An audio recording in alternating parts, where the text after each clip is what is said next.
is Sheila Helena Horwood.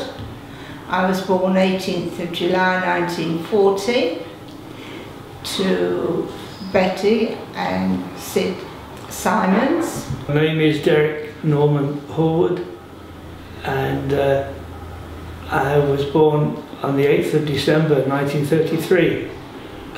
That makes me 81 this year.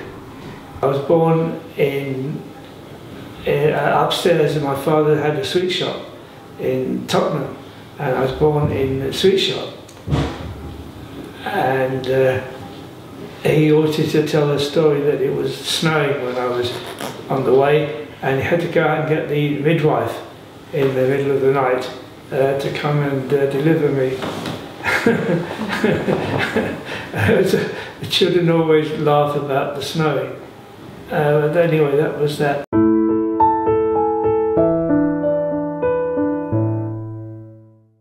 So I don't know who I'm named after, except my middle name, Norman, is in Hebrew is Noach.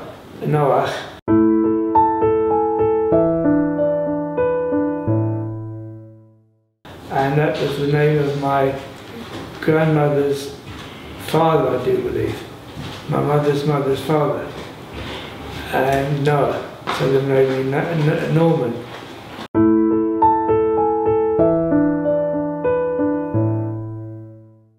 My mother got married at 18 to my father, who was 38. They were happily married. My father died at 74, heart trouble. My mother lived to be 83. Unfortunately, she got vascular dementia from 80 onwards, so it was a bit of a relief when she went.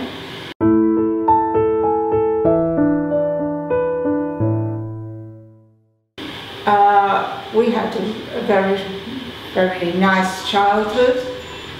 I mentioned before my father was a poultry dealer. He worked very hard. There weren't motorways in those days, so he had to go out very early in the morning to the farms to buy. He was kosher, so he would buy the chickens alive, and it would take him a long time. He came home late at night and had to take the chickens to the slaughterhouse, the shed. Those that didn't make it, he sold as trafe in the market on Sundays. In fact, it was being a poultry dealer that found him a wife, because one of the butchers he supplied, he said to them, well, I'm getting on now, I would like to get married, because he had such a hard life, he didn't have any time much for social life. Do you know somebody? And they said, yes, we do. So they organised that he should meet this girl that they knew. However, this girl didn't want to go by herself, so she asked her best friend to go with her, which was my mother. And after my father had met the two girls, he said to my uncle, who turned out to be my uncle and aunt, I like the second girl, that's the one I want to marry. And that is how they met, and they got married.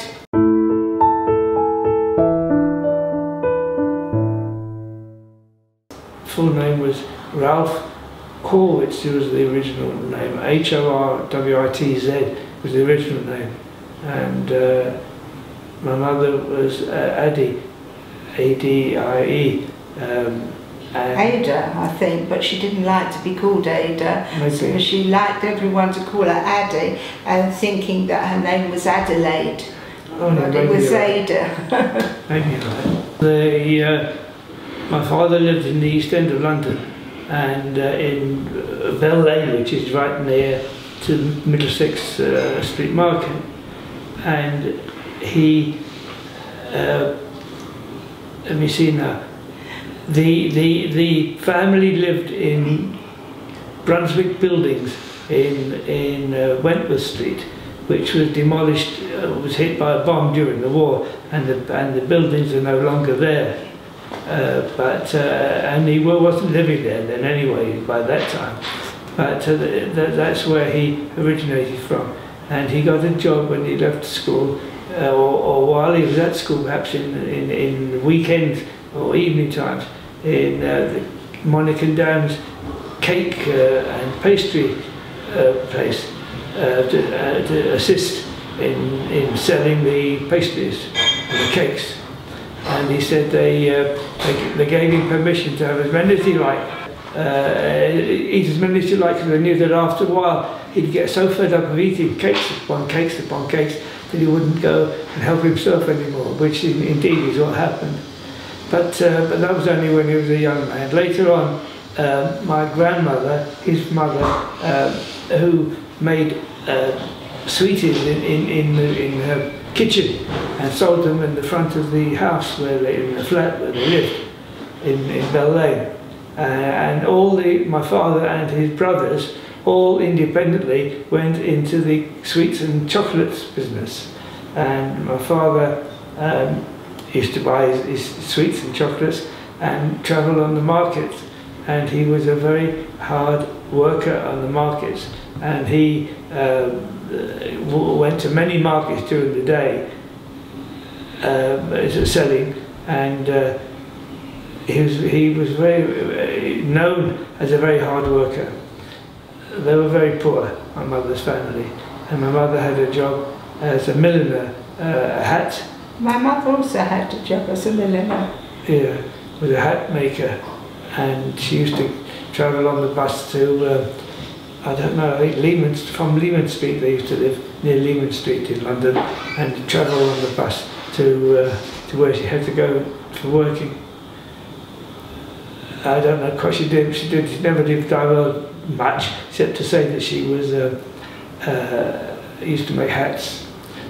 Her father sold hats and old clothes, I think, in the market, but they were very poor. And my father came along, and she had wanted a piano. That's right, she wanted a piano, and she laid down a deposit in the shop for a piano. And when my father found out, he said, that's you can't have a piano on credit like this, because you're paying interest on the money. And he bought my mother the piano, which showed him up in a very good light, because he was a very generous man. As was mine. Indeed he was. I think they met in the boys' club. I think my father was an amateur boxer in the club, in the boys' club. He was an amateur boxer, schoolboy boxer, and maybe he met her there, I don't know. But anyway, they got together and they were married in about 1927, 28. My mother had cancer of the colon, and she, although she had an operation, it wasn't terribly successful, and she passed away. My father... she was about 78 then, wasn't she? 76, 78? 74.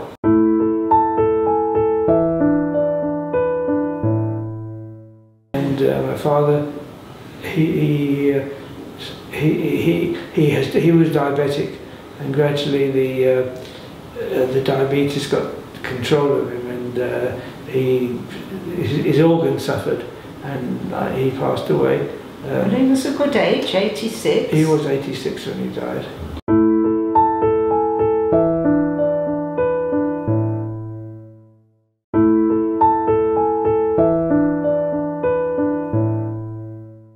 I am the second of three boys. The elder brother now has died. My younger brother, he is at home in London. My elder brother's name was Harry, and Harry was a little difficult as a young man, and he tried many things but could never really get started at anything. and his father carried him really, as far as business is concerned. But then my younger brother, he was always forthright. He'd gone in the Air Force, in National Service, in the Air Force, and he was a radar fitter, and he was in Shoreham near Brighton, and used to plot the aeroplanes coming in as they came over the coast. It wasn't the wartime, it was after all wartime. Well, I'm the oldest, and I have a sister, Mavis, 18 months younger than I, and a brother 9 years younger than me, Michael. Michael's in the property business at the moment. Well, now, he always has been, let's put it that way. And my sister was a hairdresser.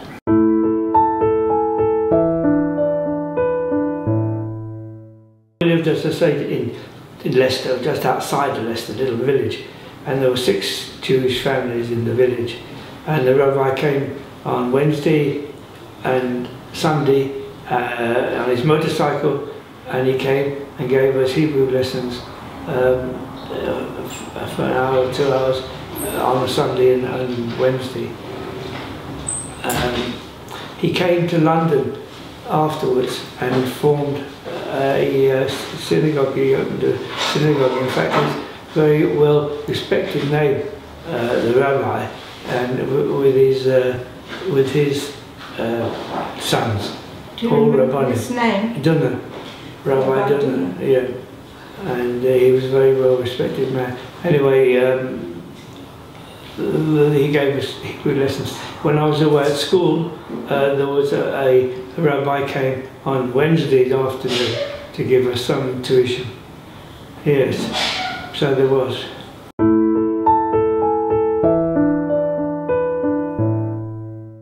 Lived in Leicester, as I said, and I was bar mitzvahed in Leicester in January 1947.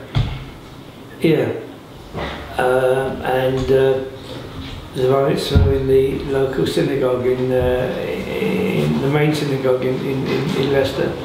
Went to some rabbi in the town, and I studied with him. Just learned it off by heart. There wasn't any cassettes at that time. Not in 1947. I had a bat mitzvah. It was in the Reform shul. Now, my parents were not Reform Jews. They were, in fact, what they call Federation. That's even more orthodox than the regular shul. What's the regular one? United. United.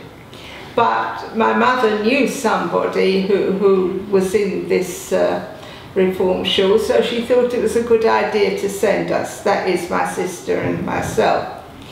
And the family was so shocked, because in those days Orthodox synagogues certainly never had bat mitzvahs. They never thought about it, never wanted it, and thought it was a terrible thing. So in fact, that is one of the things that the Orthodox shuls have taken from the Reform shuls, the bat mitzvah ceremony.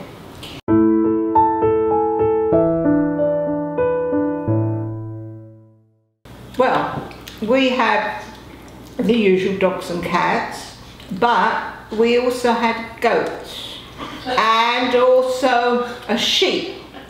And the joke is, we tried to potty train the sheep and we used to take it out on a lead. I don't know where the sheep went to, but I rather think it might have finished up on the dining room plate.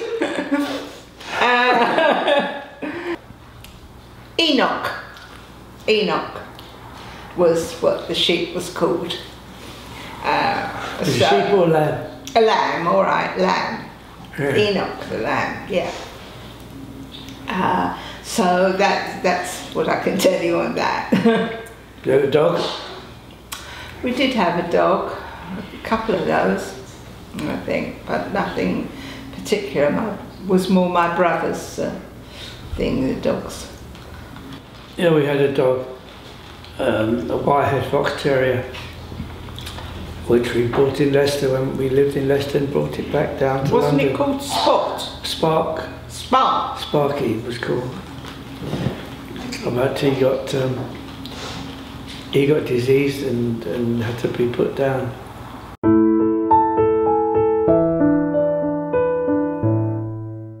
I went to university in Dublin, Trinity College in Dublin, and I studied there. I went first year, after the school I started at, I mentioned, I got a scholarship to go to America in 1951 to 52, and I came back to London in 52, and then I went to university in the autumn, in September 1952. And I stayed there for 5 years in Dublin. Well, by the time I finished, there was no national service anymore. It had been abolished, so there was no chance to go into the army or anything. It wasn't that I was frightened of going in the army, certainly not, because away at school we had cadet force, and you marched up and down and you did various things. I didn't go into the army or any of the services, even though there was national service. It was a high school, and I came back to London. Then I went to university, and I studied history for a year. I didn't care for the course, so I changed it to languages, and I have a degree in French and Spanish.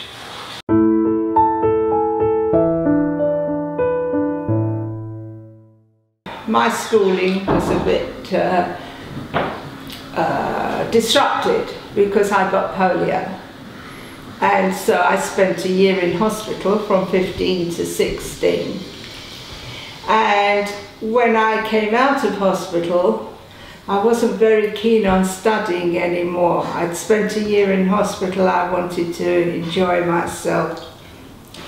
So I went to a finishing school first, and from there I got a secretarial job with a magazine called The Aeroplane and Astronautics. But it didn't, I mean, it was a good job, but it didn't last very long because I got married at 19. So that was my working life. Yes, I enjoyed school. I'm still friendly with some of the girls I was at school with. Teacher. And even my form mistress, who's now 90, we take her out once a year for her birthday. But as I said, I had a fairly strict upbringing with a nanny and everything, so I certainly wasn't a mischievous girl.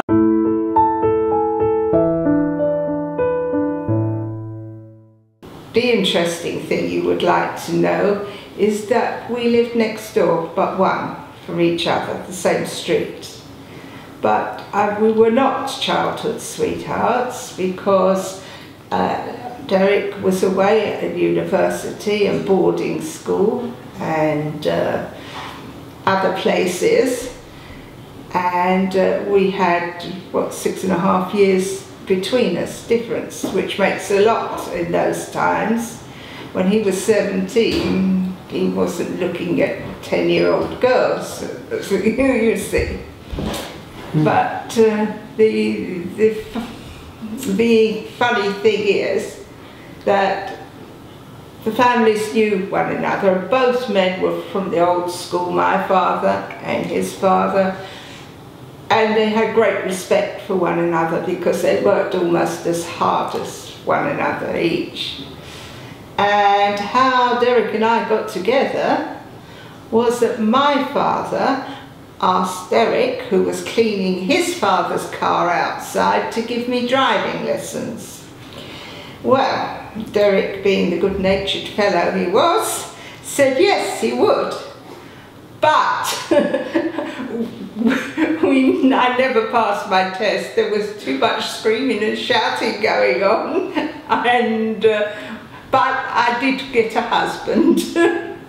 So from the driving lessons, my father got a son-in-law, but not a driver. I was 17 when Derek started. I must have been 17 because that's when you learn to drive, started giving me driving lessons. And 18 when I got engaged, and 19 when I got married. That was my life.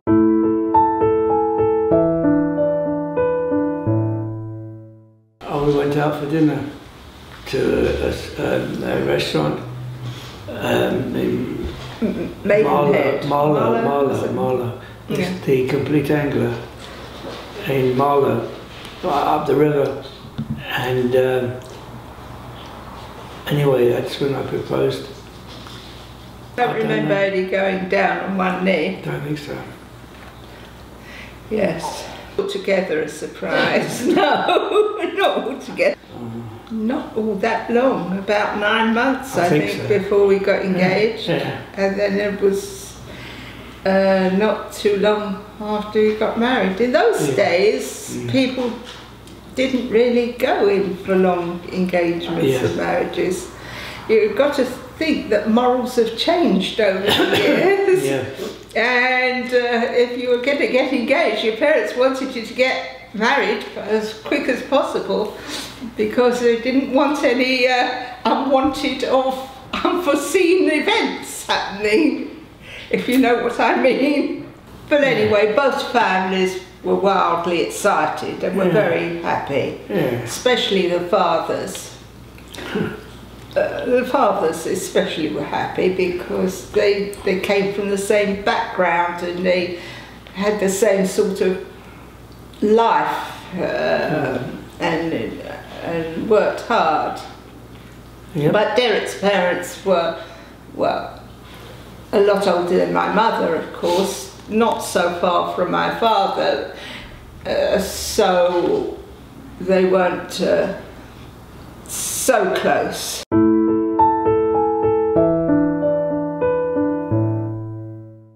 What do I remember from the actual day? Nothing. You got the wrong hat. That your top hat was too big. I don't know whose top hat you had. I don't remember that. And it's the only day you ever been on time. I don't remember that. So that I remember. It was a good big party, a lovely party. Yes, it was. In a restaurant downtown. Called the Cafe Royal. Cafe Royal in Piccadilly, Regent Street. Yes. It was. Yeah. It was very nice, very nice. Yeah. I can't remember much about it. Well, remember we've been married 54 years. Then we had a honeymoon in the south of France, to Cannes. To Cannes. We stayed at the Martinet Hotel. Yep. And we hired a car and we went up and down places. Yep.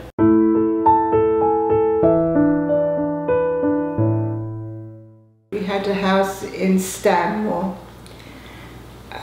North London. Northwest London. Northwest London. Also a very Jewish area.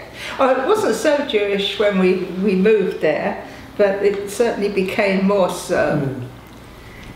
Our parents, who had lived in Stamford Hill or East End of London most of their lives, thought it was in the middle of nowhere that we'd moved to, but it wasn't. It was just that they didn't realise about these other places. Unfamiliar with it. Unfamiliar. Yeah.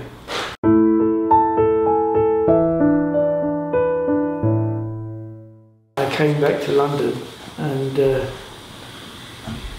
when it all finished, and I said to my father I'd come in and help him in his office for a while. By that time he'd finished doing sweets and chocolates and was doing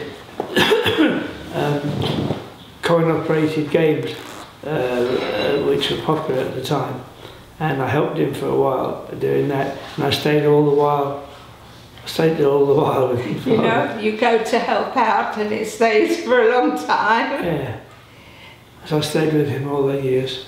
it was called Chicago Automatic Supply Company, because he used to buy the games in from America, and at that time Chicago was the headquarters of this type of game. Now, the business continued right the way through. My elder brother then took it over when my father was mature years, and I left it and started my company with my son, and we trade it to today as in the coin operated games. And he looks after that more than me. He's very active, and we export games from England overseas. We buy in America and other places, and we've got a sizable business. A United Distributing Company, various customers. But the overseas market is with people who have amusement premises inside shopping malls, and in London, in England, seaside premises have these arcades, and we serve those people and these people overseas. We don't do services. We sell. We're very well known in refurbishing. We do a very good quality refurbished game, and we sell the new game. We import them and sell them. I haven't retired.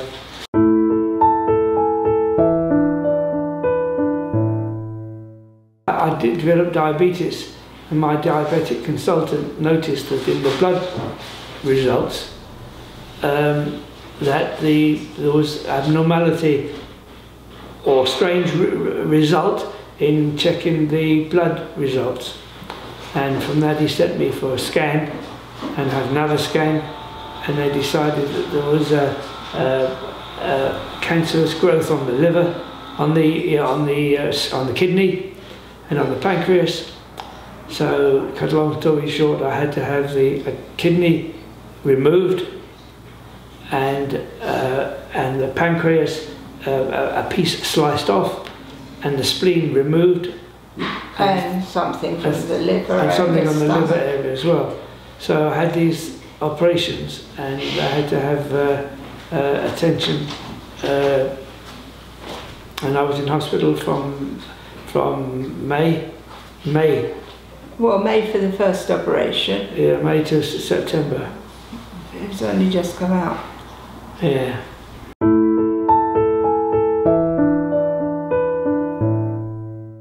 Oh, she was her first wedding anniversary present, yeah. Tracy, that is. We were married on the 6th of June, and Tracy's birthday is the 3rd of June. 3rd. And Lindsay, who came later, her birthday's on the 2nd of June.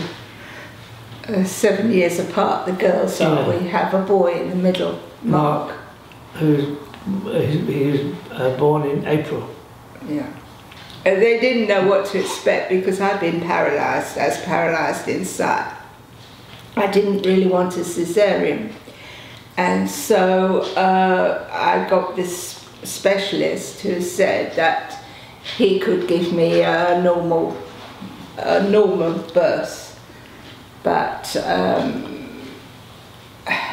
I think it wasn't normal to what other women have, but it was not cesarean, and so that was good. In the Royal Northern Hospital. Royal Northern Hospital.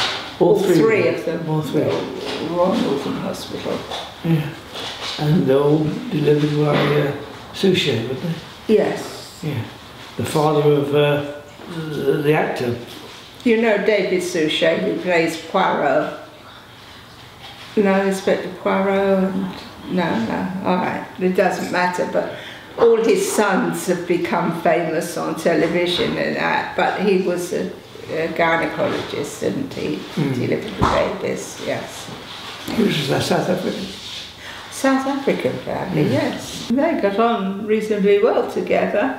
Well, the children got on together, yeah. No problems really. Our son was a bit of a handful.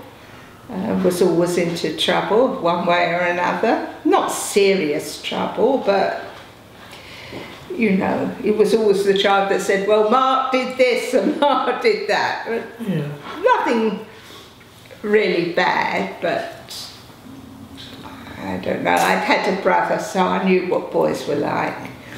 If you have all girls, it comes as a shock when you have sons.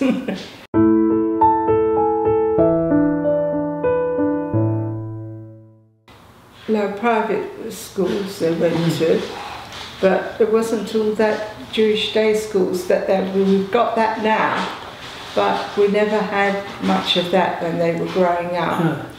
In fact, the girls went to a Catholic school. Where there were lots of Jewish children. Where there were lots of Jewish children.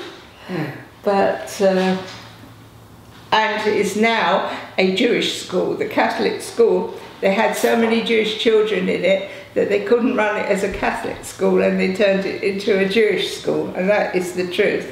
In fact, my grandsons, 2 of them, went to that school, and they can't believe they went to the school where their mother went to, because, you know, it was only a girls' school then.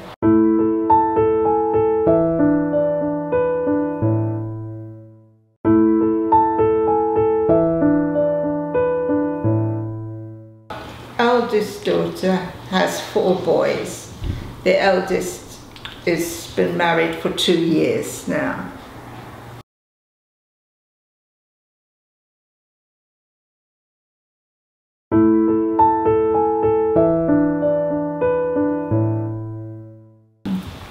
And our son has 2 boys and a daughter.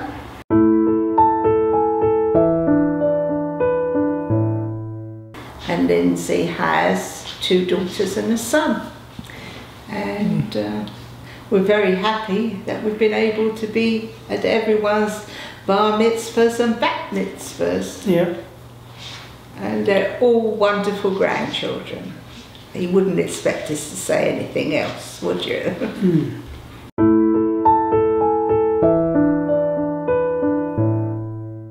Starting business with Mark was a big thing in your life? Yeah, 1984 we started the company.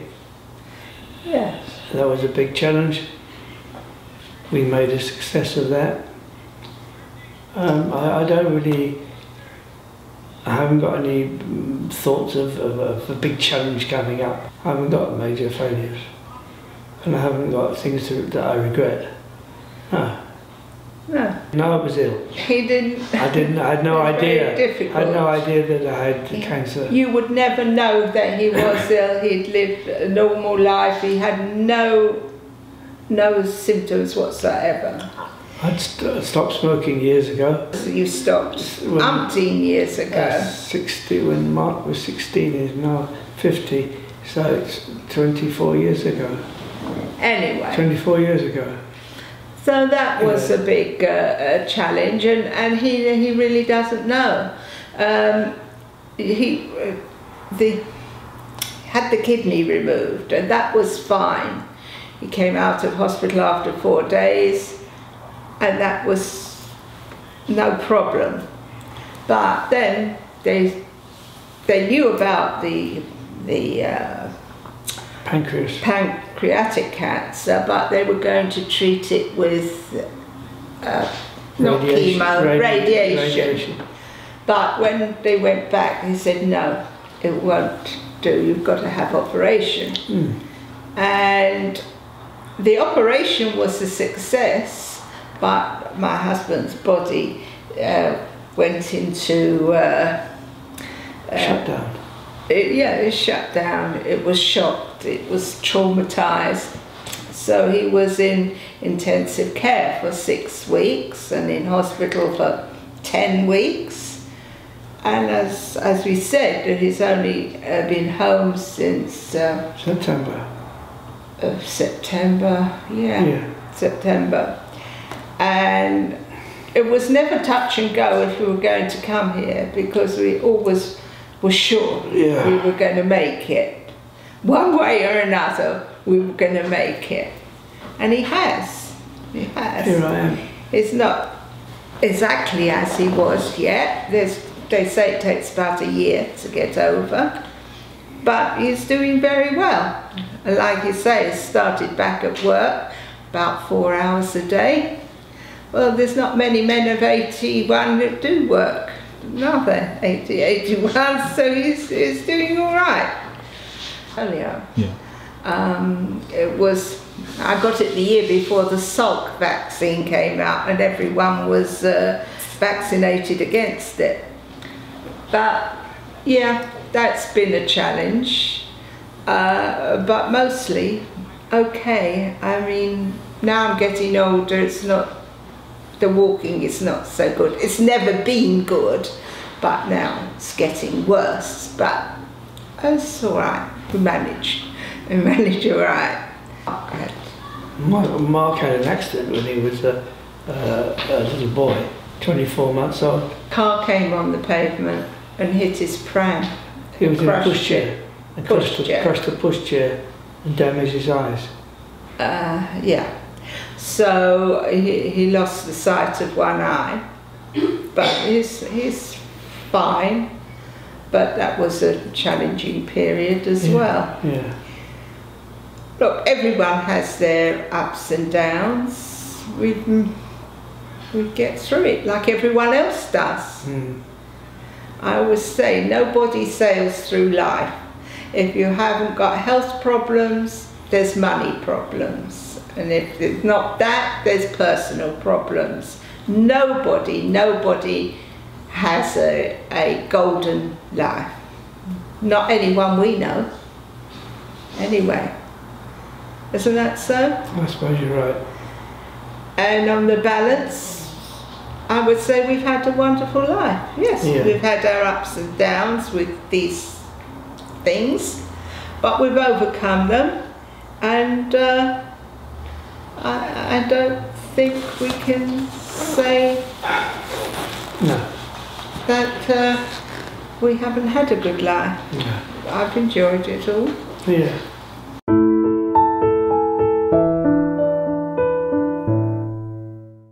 I don't know, live and let live, and we hope you'll be as happy as we have been. Yeah. I can't think of any worldly wonderfulness. No one sails through life, and you just got to meet the challenges as they come, and if you're a strong partnership, you'll do that. Oh, what is more, you'll be Pardon? No, I'm thinking of a poem. The poem is of Rudyard Kipling? I think so. If you could dream and not make dreams your master, if you can think and not make thoughts your aim, if you can live with triumph and disaster, and treat those two impostors just the same. If you can, I've forgotten it really, but what it means is that if you can sail through life, look on the best side, you will come through it, and you'll be a stronger person for it. And what is more, you'll be a man, my son. It finishes up. So you could look it up if you want to. Yeah. If you can dream and not make dreams your master. If by Rudyard Kipling. That's what it's called. Yep. That's it.